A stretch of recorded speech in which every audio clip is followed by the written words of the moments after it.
and welcome to the Joie Miller Podcast. I'm Pastor Joie Miller, and today we are talking about cultivating healthy relationships, investing in those relationships that we want to see grow, and doing it from a faith perspective, a way that honors God and honors each other. You know, relationships are everywhere in our life, and there's going to be relationships that are God ordained that we are to make a little bit of an extra investment in to see them grow. Once again, nothing good happens accidentally. It takes intention. And so today we're going to talk about intentionality in cultivating those relationships. Having relationships is much like tending to a garden, that you have to put work in order to get fruit produced from it. And Ecclesiastes, it talks about, and in Ecclesiastes 4:9 through 10, two are better than one because they have a good return for their labor. If either of them falls down, one can help the other up. And so looking at relationships from a way of an approach of love, intention, and faith is so very important. And so we're going to dive in today. And with relationships, we can either let them just naturally happen, or we can say, God, what are the relationships that are most important to me? And whenever we ask God and invite him into that space, he'll give us a vision for our relationships. He'll give us a vision for our lives. And I love this saying, and I use it often, that we can actually create the life that we love. And one of the main ways that this forms is through relationships. What that means is this, that what was doesn't always have to be. So how you were raised, your relationship with your family, what was modeled out for you through your parents, a relationship with your children, or a relationship with your spouse, or friendships.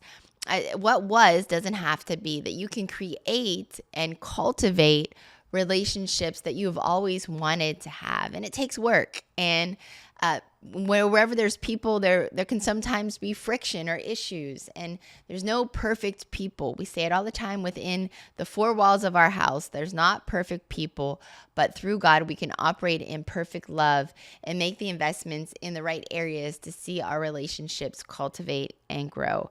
So I want to talk to you about some practical steps to invest in relationships and get God's plan for relationships in your life. And last week we talked about establishing boundaries, which is a great key when operating in getting and investing in the right people around you. But I want to talk to you about getting a vision for the relationships that God has in your life. And this takes you on purpose, really crafting and designing and thinking what kind of relationship would fulfill you in your life. Many times we can go down the negative thought path, and we can even compare our relationships to other people's relationships and say, I wish I had that kind of marriage. I wish I had that kind of relationship with my children, but I just simply don't.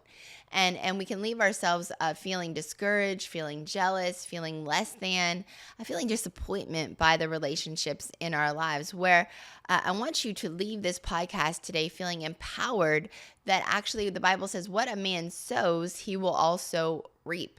So if your relationships don't look like the vision that you would love for them to look like one day, we're going to start today investing and sowing some seeds that we will reap that great harvest that God has intended through relationships.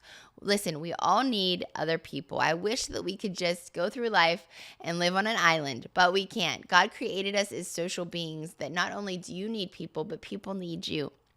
So when you understand that, the things in our lives, the relationships that could be burdens, we can look at them through the lens of blessings. So let's talk about that for a second. Let's talk about getting a God vision for your relationships. So I want you to help me out here and grab a piece of paper and a pen, and I want you to write down the different areas of relationship that you have. Maybe it is work relationships. Maybe it is friendship. Maybe it is with your children or your family, spouse relationships. I want you to write them down, and over the next few minutes, I want you to be thinking about these different areas of your life and getting a clear vision for what you desire to see happen in these relationships. Remember, the vision isn't perfection. The vision is what could this relationship be and what would speak health and excitement and vibrancy to this relationship. An area that I believe that God wants to fulfill in your life through the desires that you have. If you're frustrated with a friendship, get a new vision for what that could look like. If you're frustrated with a spouse, get a new vision of what that relationship could look like and write it down. Start by writing down what you would love for that relationship to look like. And then you're going to start to ask God to help you make the investments that you need to make in those relationships. Cultivating those relationships, start with asking yourself, what can I do?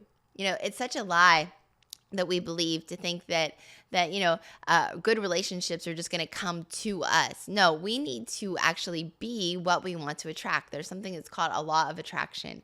And so that means that several people can be in a room together, and the people who are like-spirited are going to naturally gravitate towards one another. There's a law of attraction that is like a magnet of who you are attracts somebody else that is like you.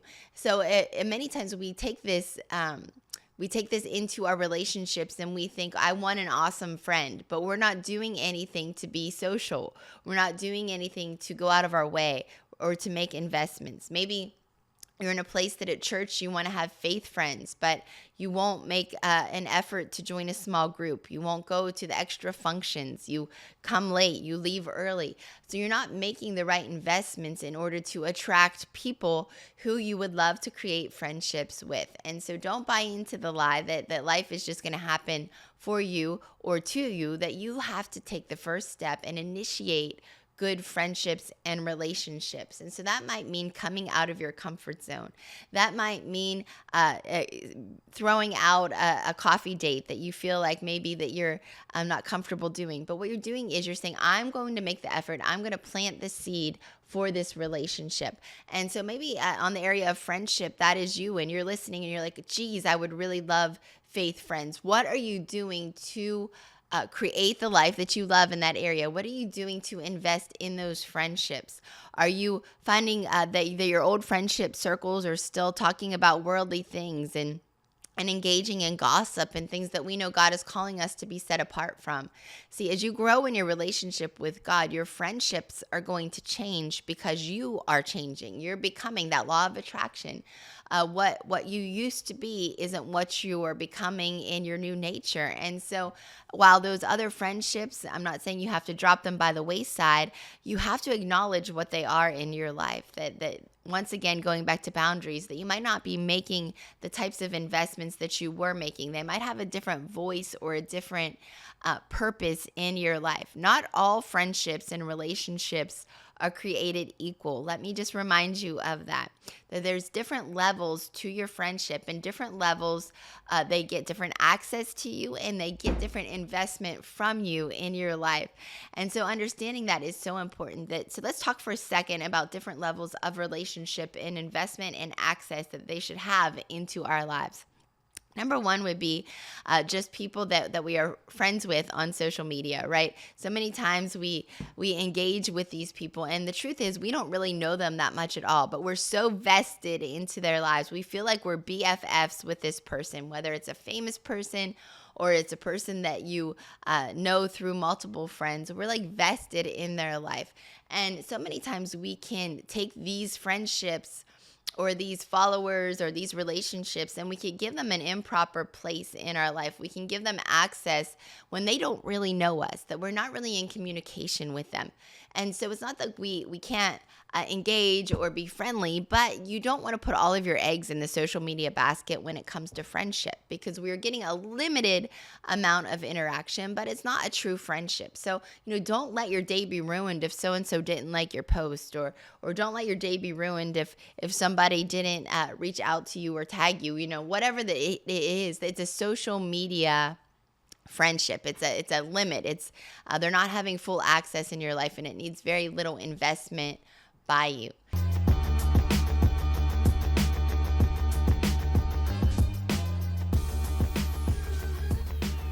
I'm so glad you're tuning into the Joie Miller Podcast. I want to make you aware of a new product that we have, and that is our 30-day Occupy devotional.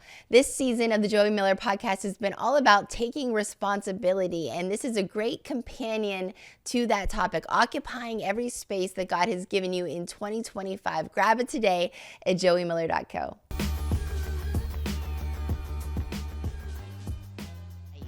Another level of friendship would be the people who are just associated with you, meaning that you just like bump into. Maybe it is that mom that you always see at drop out off. Maybe it is that woman who is in your exercise class in the morning that you run into at the gym. Those are great acquaintances, and you're going to be able to say hi to them, be friendly to them, but they're not going to have a level of friendship. It's going to stay at that level unless you decide, hey, I really like this person and I want to continue to invest in this relationship. So don't be frustrated if you are having lots of interactions with acquaintances, but they're not true friendships. Say, God, okay, which of these acquaintances do I want to dive deeper into a friendship with, and which ones am I okay just keeping it an acquaintance level? That's okay. You don't have to be best friends with everybody that you encounter. In fact, if you become best friends with everybody that you encounter too quickly, I would definitely question your ability to judge friendships. There shouldn't be a million people who have full access to your life. Jesus himself, he had different levels of relationships. He had the people that he ministered to, and then he had his disciples that followed him. And then out of his disciples, he had Peter, James, and John that were super close to him. And then even out of Peter, James, and John, John deems himself as the disciple that Jesus loved the most. And so there's different levels, and with each level is a different investment, and it's a different access mode into their lives. And that's how Jesus was too. He didn't give everyone access up on the mountaintop. Took Peter, James, and John with him. And so when you start to understand those things, you say it is okay to have different levels of friendships. But right now I want to assess those friendships and say, is there any that I need to cut out? Are there any that I need to label as they are? Maybe you've invested too much into some relationships that aren't really going anywhere. And then who are the Peter, James, and John in my life that I really need to start making deposits and relationship with, and really start to move in that direction. So just like anything else, what you invest is what you're going to get out of something. So eliminate the frustration, take responsible for your friendships by making the phone call, stepping out and saying, hey, let's get coffee. We can have a selfish mentality where it becomes all about us. Like, that person didn't call me. I'm going through something and I'm really lonely right now and nobody reached out to me. And I want you to have a shift in your mentality to say, I'm not waiting for somebody to be a friend to me. I am going to sow the right seeds. I'm going to be a friend to that person.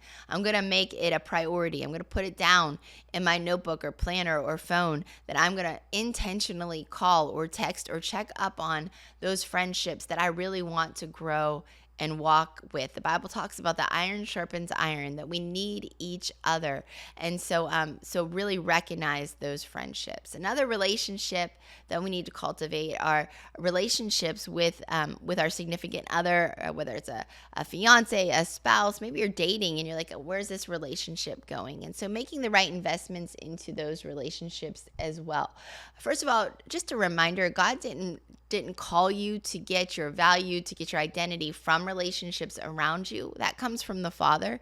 And then everything else is an outflow from the love that we get from him. So even in a relationship with your significant other, getting a vision for what that looks like, a healthy marriage. A healthy marriage isn't codependency. Just a reminder, two broken people don't make a whole person. So if there's areas in your life that you're not healed in or that you're whole from, and you're trying to get that wholeness from your spouse or your boyfriend or whatever that looks like, you're not going to get that from them. They physically cannot do it. They can't be that person. It's a spot that's reserved for only God. And so you might be setting yourself up for disappointment. Don't compare yourself to social media or what you see on Instagram. Don't compare what you know about your own relationship with what you don't know about somebody else's. Trust me, I know it looks beautiful on social media. Like, do those people ever fight? How are they in Europe for the fifth time this year? Like, all of the things that we don't know what's really going on behind the scenes. So it's not fair to your relationship to set a vision up that you're going to fail.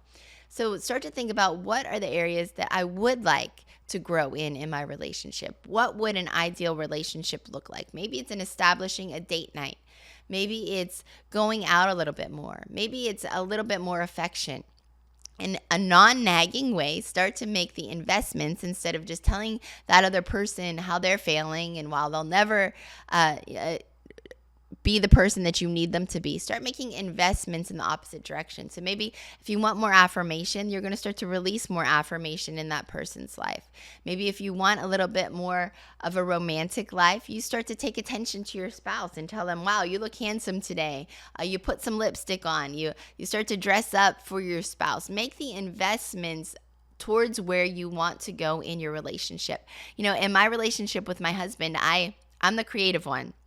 So I stopped putting the expectation on him to come up with like fun date nights. So, what are we going to do for Valentine's Day? What are we going to do for vacation? I would always be disappointed when I felt like he didn't do what I felt like I wanted to see happen. And so I said, I'm going to start being the one to initiate it. I'm going to take care of it. It's going to be beautiful. What was it? It was a shift in perspective to me receiving, to be me being the giver and contributing to this relationship. So if you're frustrated because your spouse never takes you on dates, well, you know what? Set up a date, make a reservation at a restaurant, and make a decision that you are going to be the one that starts making those investments. Spend time with your spouse.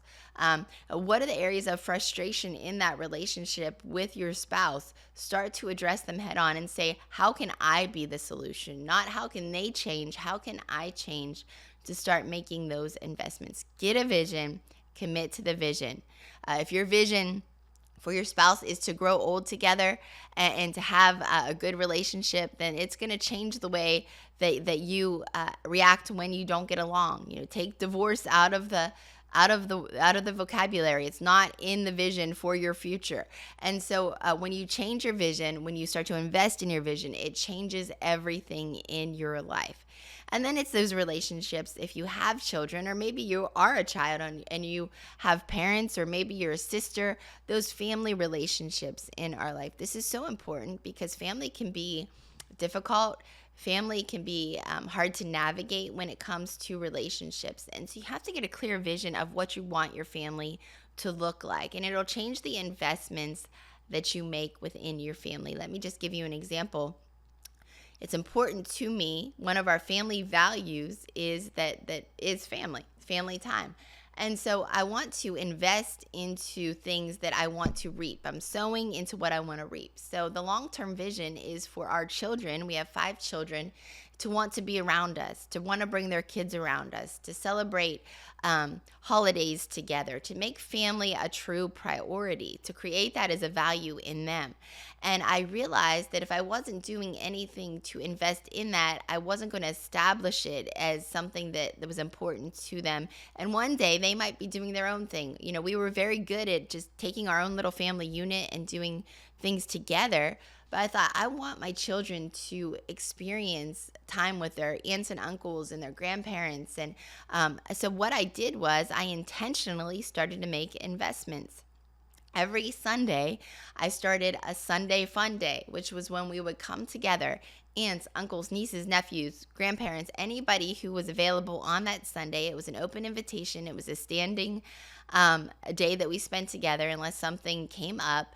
And we would just all come together, and it became a part of our tradition and the fabric of who we were. We would come together and have a cookout, or everyone would bring something different to make pizzas or whatever it was. It was an establishment and an investment into family. Did I always feel like doing it? No. Did I always feel like hosting it and spending money on food for it? No. Sometimes I just want to take a nap on a Sunday. Yes. But it was an investment that I was making, I was giving so that I could reap the right results. Maybe that's even in relationships in your family. What are you talking about in front of your children? Are you always complaining about your in-laws? Are you always complaining about your spouse in front of your children? You're making a deposit in them. Is it the right deposit or the wrong deposit? So making sure you're investing in the right things. So another area with our families and our children in specific is making investments into the relationships that you have with them. Many times we have great intentions, but we don't have great follow through. So our intention could be to cultivate these amazing relationships with our kids, but we're not giving them any time. Love is spelled T-I-M-E. When you're giving your child time and attention, you are communicating love to them.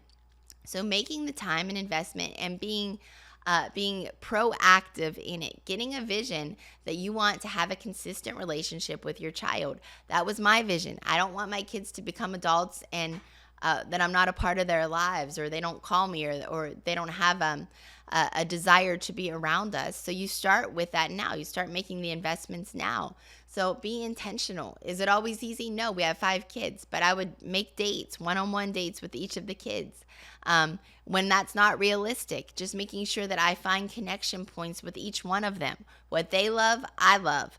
Do I love playing video games? No, I hate playing video games. But if my son likes a video game, I'm going to sit down and play a video game with him, because that's an investment. I'm creating the life that I love through making intentional investments in the relationships around me. It's not about me. I could care less if I go for a 5K run, but if one of my kids likes to run, I'm running a 5K. I'm biking with my husband. I hate biking, but I will get on a bike and bike because he loves to bike. What am I doing? I'm making deposits into our relationship. And so I'm creating, with intention, relationships that are going to last in my life. Did I have that growing up? Unfortunately, no. My parents loved me, but they didn't spend a lot of time with me. They didn't do fun things with me. And instead of allowing that to put me in a category where I just felt bad for myself my entire life, I said, I'm going to take that experience and I'm going to use that as a vision for what I don't want and what I do want for my children. I want to have an active part in their lives. I want to be present in their lives. And so I started to make the actions to follow up with that vision. And so as you start to take these principles, get a vision. Know that we truly are better in relationship with people around us, whether that's friendship, whether that is your spouse, whether that is your family. Nothing happens on accident, and you are not just a victim of life circumstances. You can create the life you love with the proper investments in the relationships around you. Your relationship game is going to change starting today, because you're going to start sowing where you want to go. Get a vision for those relationships and start sowing in them, and you're going to see God do amazing thing. It's time to step up and take responsibility. Thanks for joining us today on the podcast about relationships, taking responsibility for those relationships. And I'm so excited. Next week, we have an amazing interview with you. You're not going to want to miss that. Also, like and share the podcast. Share it with a friend who could benefit from it. And then follow us on Instagram. We love to keep you encouraged all throughout your week. We'll see you soon on the Joie Miller Podcast.